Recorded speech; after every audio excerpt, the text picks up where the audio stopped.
Ya, bueno, mi nombre es Fernando Encina, estoy a cargo de este campo de arándanos acá en Agrícola Ceres, de la familia Matetich.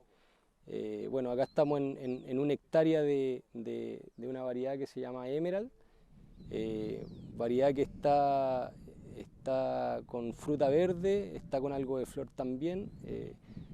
Bueno, les muestro, tenemos un sistema de control de helada por agua. Anteriormente acá teníamos un sistema de control de heladas por viento o esta hélice torres control de helada. Lo sacamos porque la verdad que para controlar una hectárea no es muy económico, ¿ya? Instalamos este sistema para poder salvar esta hectárea, ¿ya?